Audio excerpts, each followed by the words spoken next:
dihapus tuh dosa kita, dihapus.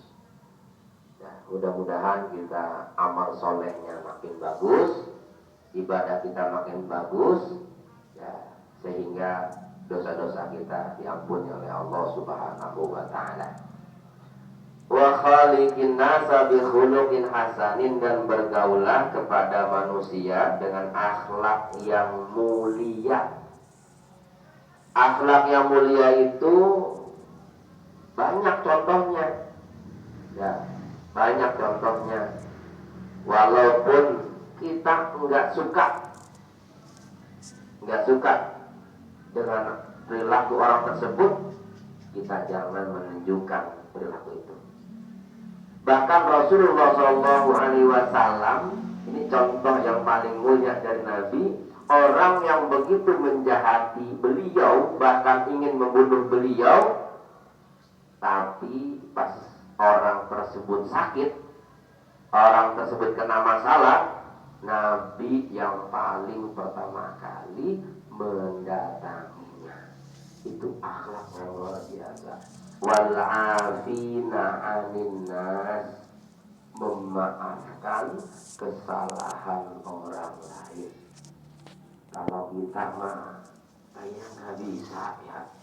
Tuh, kalau ada orang yang menyakiti kita, kita jalan dilempar pakai air comberan, umpamanya kita lagi lewat, itu ada orang pakai semprotan apa tuh yang kayak dokter itu, suntikan pakai air bau lagi.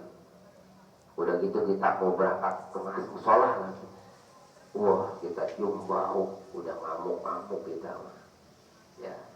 Besok lagi begitu, besok lagi ke musola bawa golok, wah aduh, tuh kita gitu, ya.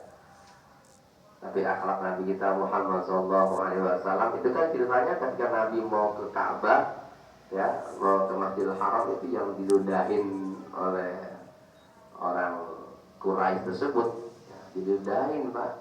Udah sejelek-jeleknya orang diludahin, Pak. Ya, Masya Allah. Tapi akhlak beliau tidak lantas membalasnya. Itu contoh Nabi kita Muhammad SAW. Hadirin rahmati oleh Allah Subhanahu wa Ta'ala. Jadi ketakwaan itu harus betul-betul dalam jiwa kita. Buktinya apa? Buktinya adalah kita melaksanakan ibadah kepada Allah Subhanahu wa Ta'ala dan menjauhi apa yang dilarang oleh Allah Subhanahu wa Ta'ala. Tidak bisa disebut takwa kalau dia hanya beribadah saja, tapi dia melakukan maksiat. Tidak disebut takwa kalau dia hanya menjauhi maksiat tapi dia tidak beribadah kepada Allah. Tidak. Takwa itu artinya adalah melaksanakan segala perintah Allah dan menjauhi segala larangannya. Maka itu ada orang yang ngomong ke saya, saya dengar sekali, Pak, saya mah nggak sholat. Dia kerja, itu hak dia. Tapi kan saya selama hidup saya nggak pernah berbuat jahat sama orang. Tuh, bagus dia berbuat jahat, bagus. Ya.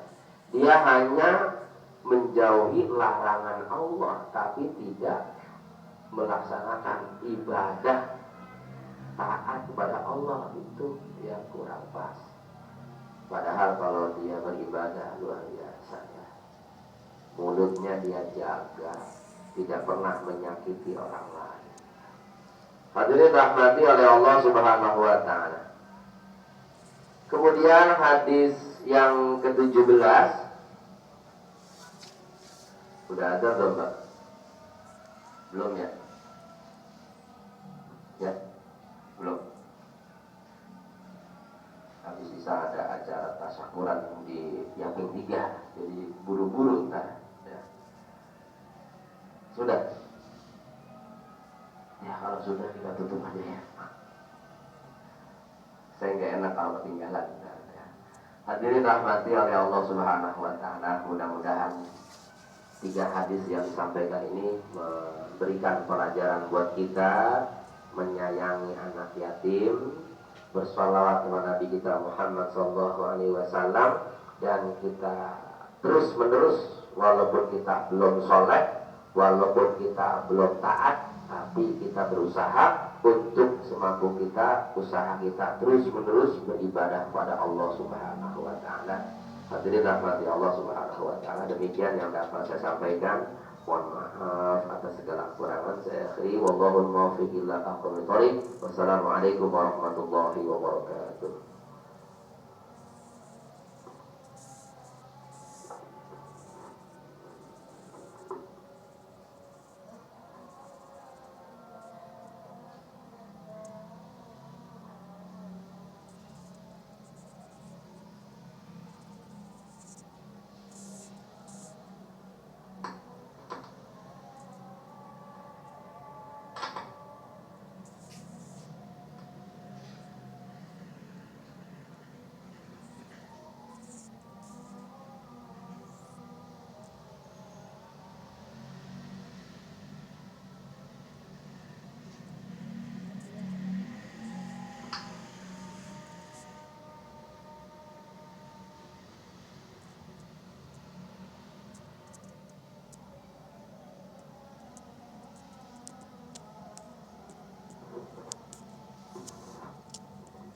Okay,